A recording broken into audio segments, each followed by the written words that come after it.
G-Man, that there is T-Money out on the West Coast. Welcome to the March 8th Father, Son, and Holy Sport weekly podcast. The NFL 2022 scouting combine's over, and two linemen emerge to take the top two draft positions. Could it be Ike Ekwonu going to the Jaguars as the number one pick, T-Money, at that left tackle position, 6'4", 320, and coming up, maybe being the number one, but right now looking like number two, the Michigan hero, Aiden Hutchinson, the edge rusher, 6'6", 265. Looks like he might be staying home. Going to the Lions. Hey, everybody, welcome. T-Money, what are you thinking about the combines and your overall feeling after all of that? I mean, the combine was great. The biggest draft risers for everyone's board, Desmond Ridder, my boy QB from Cincy, and Sauce Gardner might be the best overall prospect now in the draft, people are saying. Great weekend for Cincinnati. So fun. And then huge QB news from Aaron Rodgers staying and Russell Wilson going. Just an awesome few days here. Yeah, we had some deals going down today. We're recording on Tuesday night. You all know that. We still have great picks. Hey, do us a favor and press the like and subscribe. We appreciate your support. And I'm G-Man, and I got T-Money here with me, bringing you football energy with the March 8th edition of the NFL Rundown. Let's cover the NFL. It's a special segment of the Father, Son, and Holy Sport Podcast Network, brought to you by our friends at Woundwise IQ. Hey, we're going to play a little love, like, or hate with T-Money. Get T-Money fired up here, T. What do you think? Let's look at the coaches. The new coaches that have been hired. Let's start off with Jacksonville. What do you think? Do you love it, like it, or hate the coaching hire? So we got Doug Peterson, and I'm going to go with like here. I think it's a solid hire. I think he, is not going to cause any craziness in the locker room. He's not going to draw attention to himself at the podium. He's not too big of a name to come in there like Urban Meyer was. He's not unproven. He can build a Super Bowl winning culture. So I think this is good for Doug Peterson. I think this is good for Jacksonville. He might not get you to the Super Bowl. I think he got lucky with that Nick Foles run, just caught lightning in a bottle. But I think he's a low-key guy, solid football coach, can build a winning culture. And then maybe 5 years from now, you get the new young, hot coach that's coming up, the next Sean McVay, and you hire him when Trevor Lawrence is more at an elite level and your roster's ready to kick it in gear at a Super Bowl level. So I think this is a great, solid hire. I don't think they're winning anytime soon. I like the hire for them. Well, it's like if you make a mistake with your first marriage and you marry that really crazy girl that's really wild and she ends up cheating on you. So the second marriage, you go back and you take a really conservative one that's totally devoted to you. Yep, exactly. And that's what they did, man. They went through hell last year. All of that hype with Urban Meyer, the place was going crazy in Jacksonville. They were so excited and they fell so far. And now they go, like you said, with that respectable, safe, pick here with Peterson, 54 years old. I'm agreeing with you, man. I like it too. I think it's a good choice, solid choice. He won a Super Bowl. He's developed some quarterbacks. He's now got Trevor Lawrence. Trevor, should do better this year. I'm with you, man. I'm going to say I like it too. Yep. Like you said, he went from crazy, unproven guy to very low key Super Bowl winning coach. So I'm not going to complain. A very bad roster. Carson Wentz was dragging that team to the playoffs, after they won that Super Bowl a few times. I think he's a solid coach. He's coached under Andy Reid as an offensive coordinator. So he comes from Andy Reid's coaching tree, which I like. Could be good for Trevor Lawrence as well, where Urban was kind of a CEO manager, really doesn't have any influence on offense or defense. He can come in and really help coach up a quarterback as well. I think, like you said, solid hire. But what we'll do here, move to the next guy right up the road, a train ride up from Philly, the Giants. Do you like, love, or hate this new guy up there, Brian Daboll, the OC out of Buffalo? Wait a minute. I got to send a text message to somebody first. Barry throwing shade already. Hey, man, I'm going to say I'm going to say I like it. I mean, they totally blew this hiring process, or I'd say I love it if that wouldn't have happened. But I'm going to back it up and say I like it because they made a little bit of an issue there. The Giants, I mean, they're last place in that NFC East division that was kind of struggling to find itself. Can they compete for that top spot? I don't think so. That's why I only like it and I don't love it. But I think Daboll's good. He comes over from Buffalo where they had a good offense. Was it really him or was it Josh Allen? You know, Jones is not going to be, Daniel Jones is not going to be Josh Allen. You take Daniel Jones and put him on Buffalo. What does Daboll do? I don't know. I really have a question on that. Is it really Josh Allen carrying Buffalo? So I don't know, man. I like it. I think it's a big step up from what they had. Who was it? Jason Garrett and Joe Judge. Big step up from that. Yeah. But I have a question mark. What do you think? So I'm going to go with love as well, actually. Oh, I didn't say love. I said like. You almost went with love if they didn't botch the whole hiring process. I'm trying to separate that. Now, let me say, if Brian Flores would have been hired, this would have been the best coaching hire. He was perfect for the job, a guy that can get a bad roster and an okay quarterback to the playoffs and rally around. He's from New York. Brian Flores should have been the coach. But regardless, I love this hire. I think Daboll's a better pick than Flores. I think Daboll's He's not proven. He's not proven. He's not proven. No, of course he's proven. He had an MVP. When you have an MVP quarterback, it's easy to say you're proven. Anyways, you just asked what he would do if Daniel Jones was his quarterback. Would he still be good? So I don't know. You're answering your own question here. I'm just asking a question. So he's not proven. Flores is proven. But let me say this: I do love the hire. He should have been a head coach 2 years ago. Like, he's done a great job developing Josh Allen. And if you were to comp Daniel Jones with any quarterback in the league right now, would he not be a poor man's Josh Allen? I'm just saying he's not. He's not. But he's very, very similar characteristics, okay? A lot of turnovers, not great accuracy, but a great athlete who can run. I mean, hey, he turned Josh Allen into an MVP candidate after potentially being a bust after year 1 and 2. He wasn't that great. I like how young he is, a OC guy. You can bring in a future quarterback here soon, build a solid culture around. He knows how to do that with coming from Buffalo and building from the ground up. So I love the hire. I think he's one of the best candidates that was out there. They got their guy. I think this is finally a solid move for the Giants. Extra reason I love it is because they've made such bad coaching hires in the past. Finally made a good one here. Yeah, Daboll's worked with Belichick and Nick Saban, has a great background. Yeah, and they have 2 of the top 7 draft picks come up in the draft. So, hey, man, let's see what happens there. Though. Let's switch over to the NFC to talk about the New Orleans Saints. New Orleans. What do you think about Dennis Allen picking up that job? T-Money, you love it, like it, or hate it? Who is it? What's his name? You know. Dennis Allen. I mean, Dennis the Menace. I don't even know who the hell is this guy.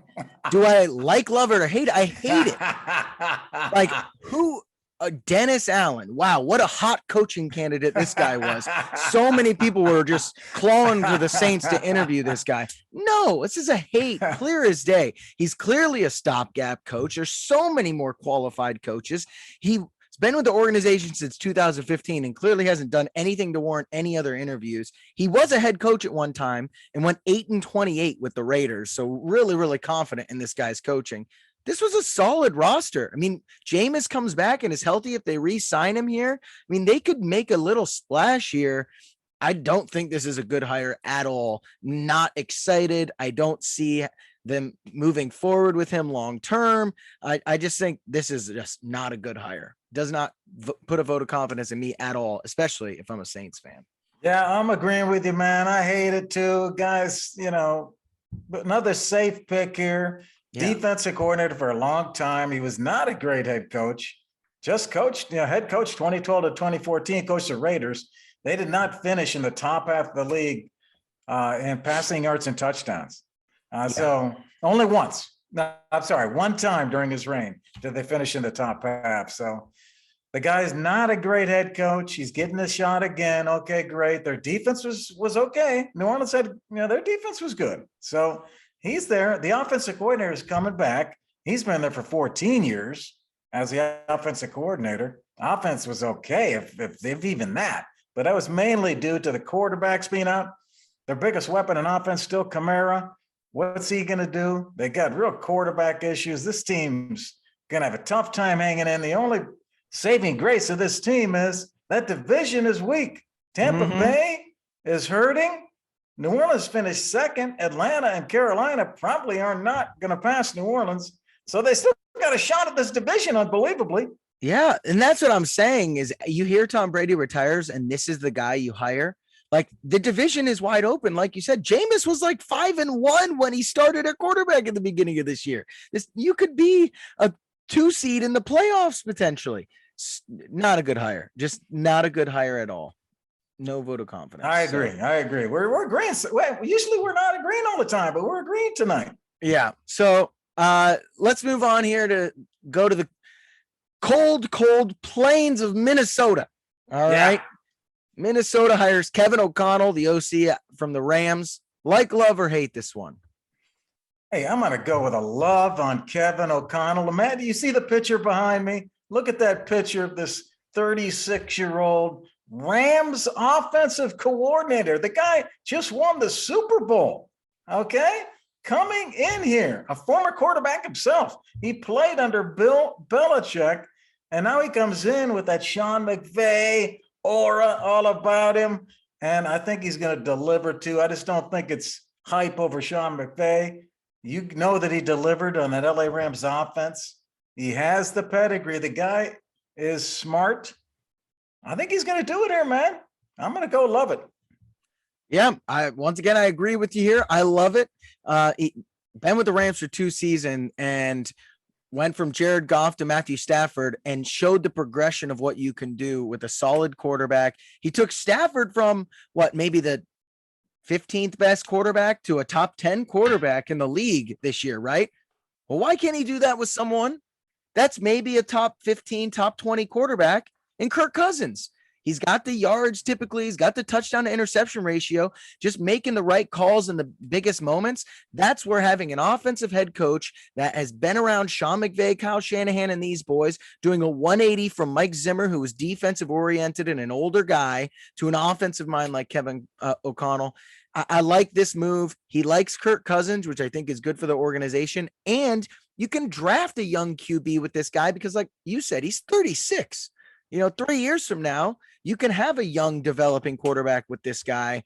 I really like this. They can make a huge jump with him, I think, offensively. And they have Dalvin Cook, 2 awesome receivers. I mean, this offense could be pretty damn potent if Kevin O'Connell hits on all cylinders.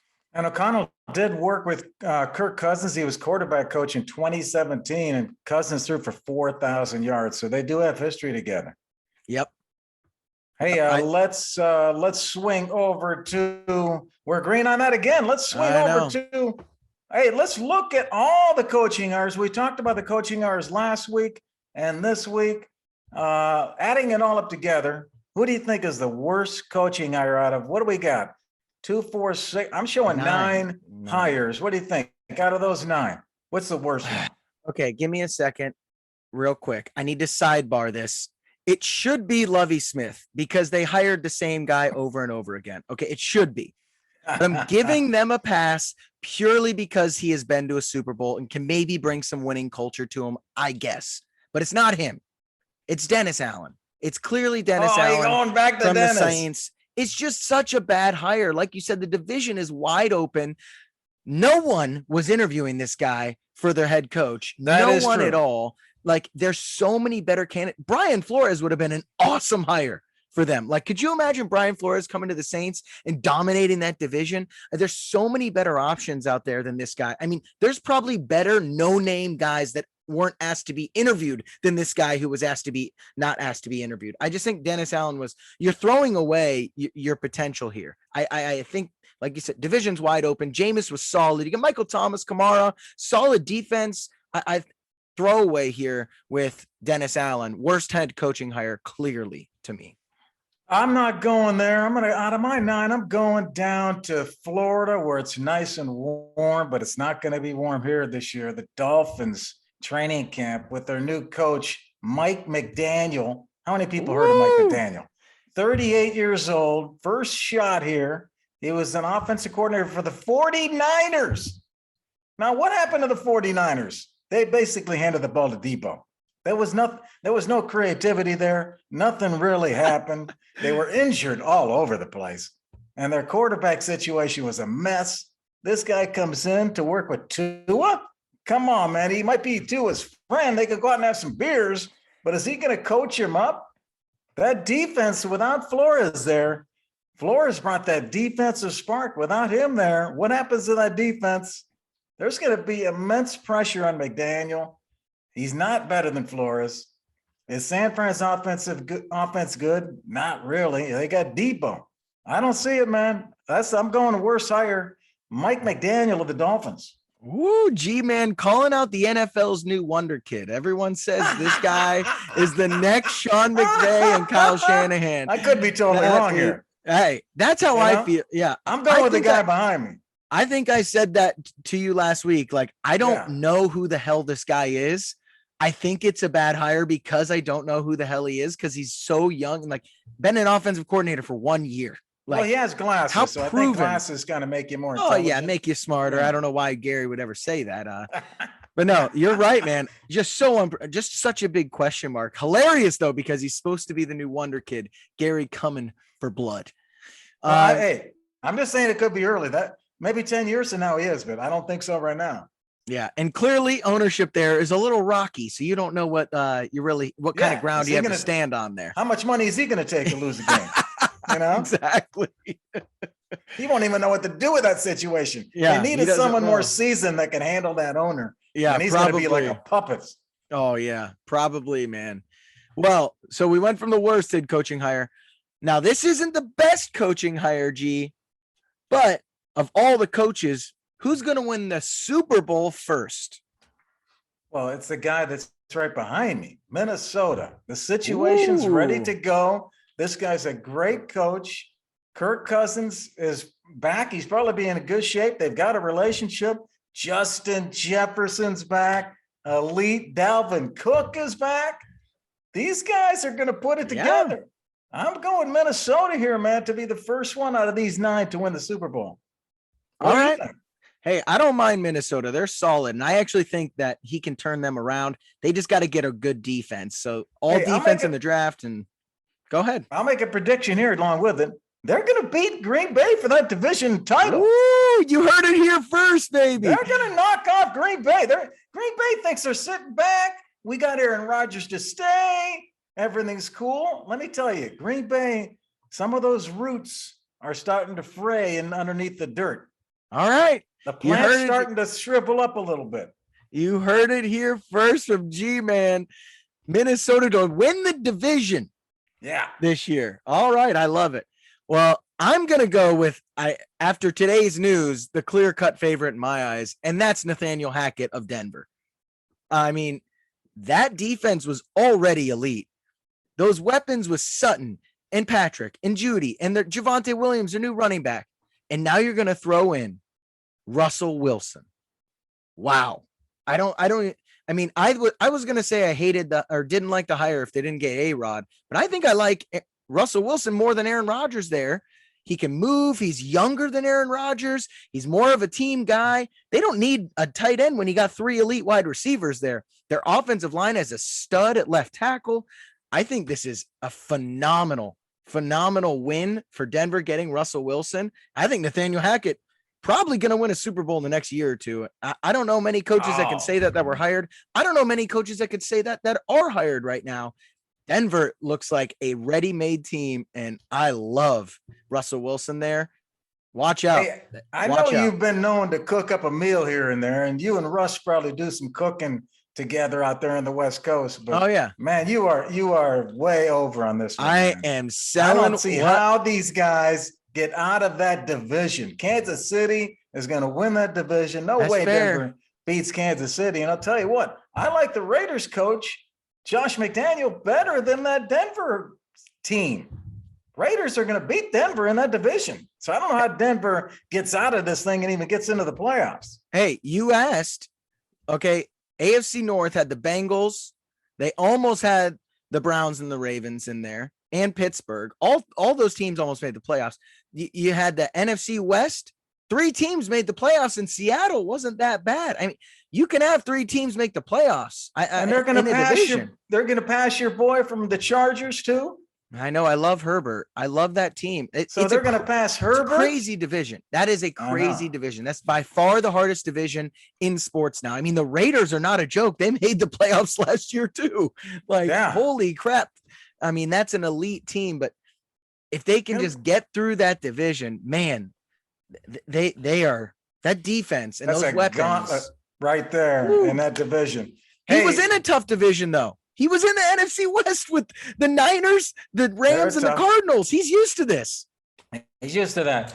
Hey, we hope you're loving the Ross NFL Rundown. It's a special segment brought to you by Father, Son, and Holy Sport Podcast Network. If you're interested in being a guest on our rundown, check us out and reach out. The show is brought to you by WoundWise IQ. It's a patented mobile analytics software app that automatically measures and analyzes chronic and surgical wounds. Just download the app from the App Store. You're ready to go. Learn more at woundwiseiq.com. And if you love the show like we love you, press the like and subscribe and look for all of our shows and clips where you play your podcasts. And check out our website. You can buy merchandise.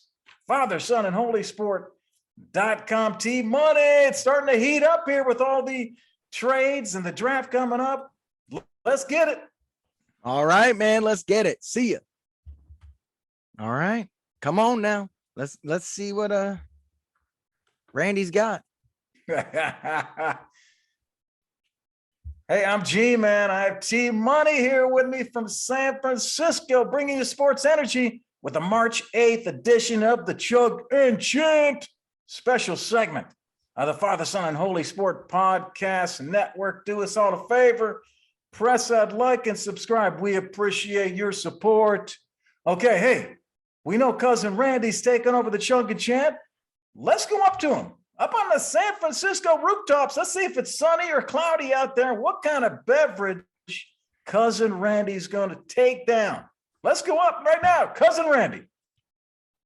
Hey, welcome into this week's Chug and Chant. I'm Cousin Randy out here on the San Francisco rooftop, but I'm in my all black today because someone on the West Coast just made a huge mistake. Let's get this chug down and then we'll chant.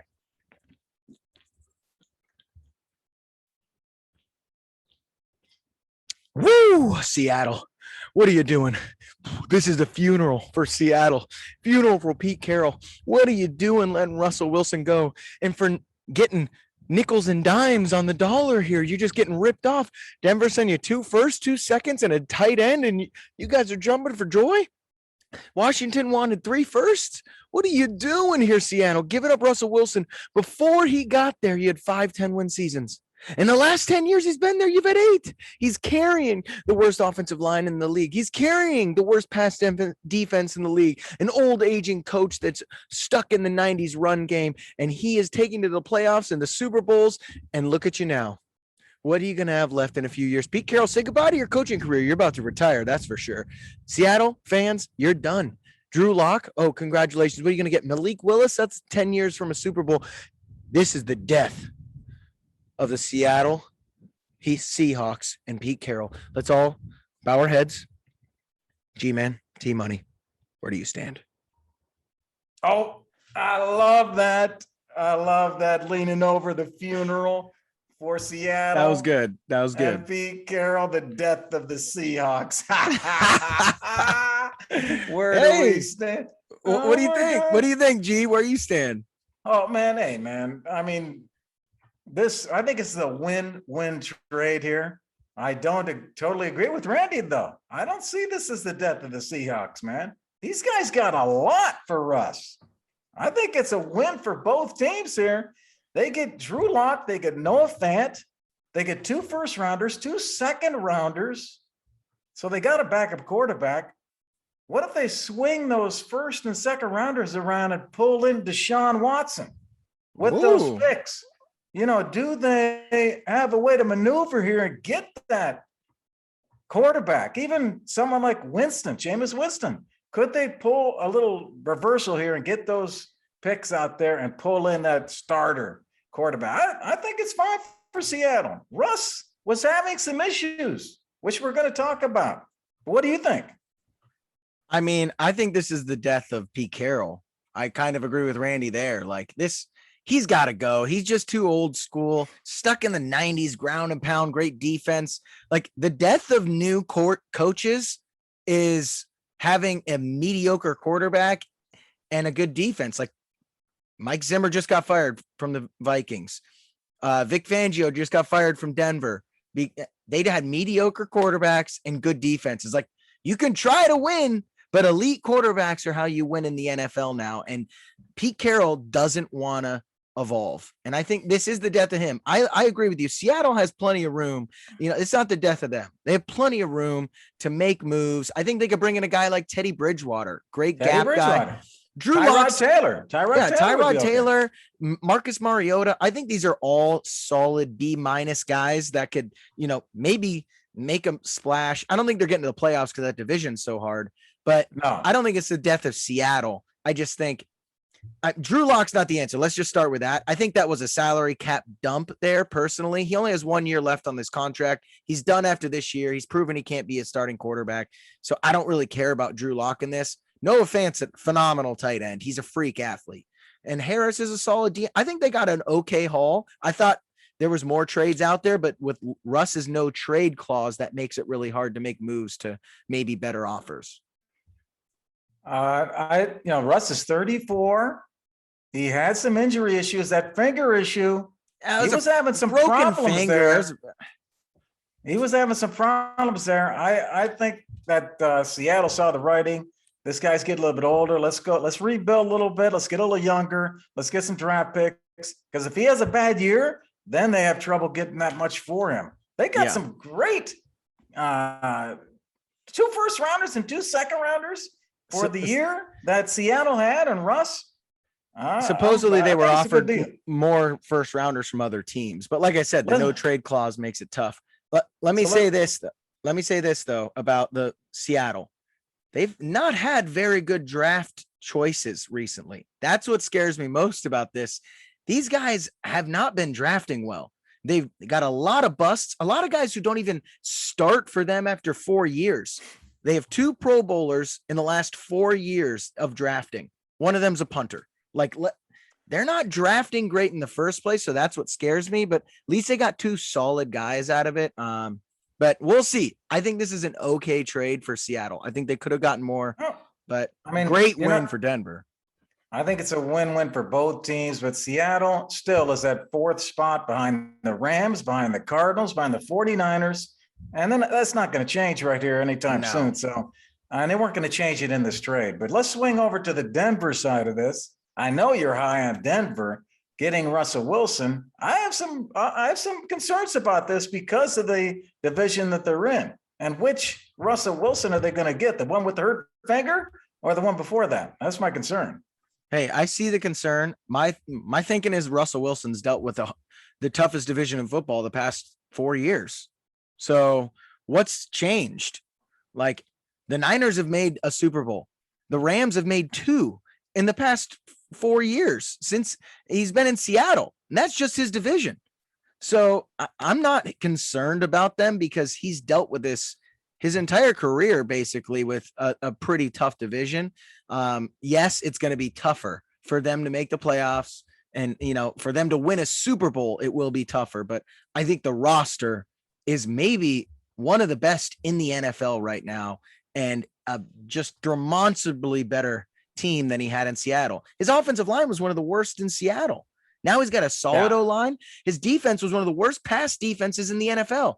Now he's got 2 great corners and a young defense. Like, I just think this is a great roster and free agency hasn't even started.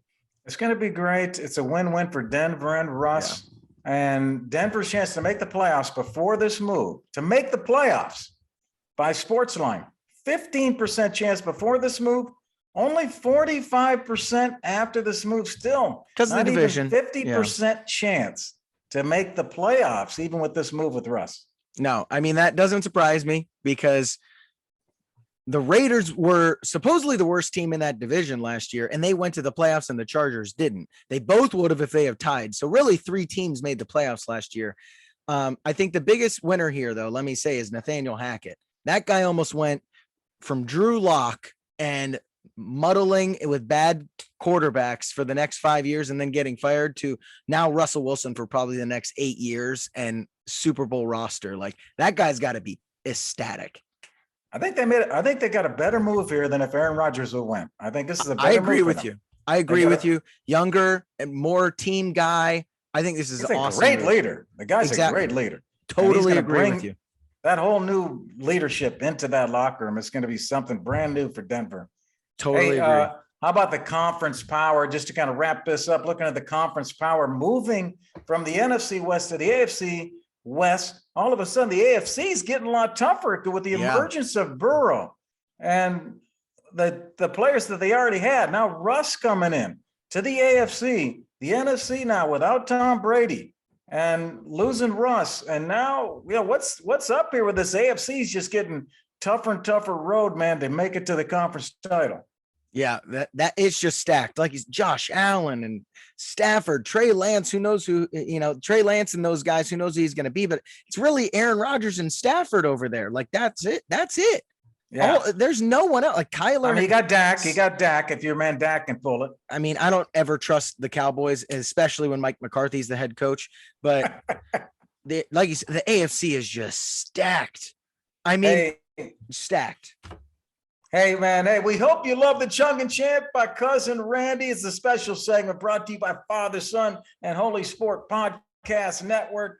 If you're interested in being a sponsor of the Chung and Chant or a guest chugger on the Chung and Chant, let us know. And if you like the show, love it, man. Press the like and subscribe. You can find all of our shows and segments where you play your podcast, and check out our website, Father, Son, and Holy Sport.com. On behalf of T-Money, I'm G-Man. We'll see you next week.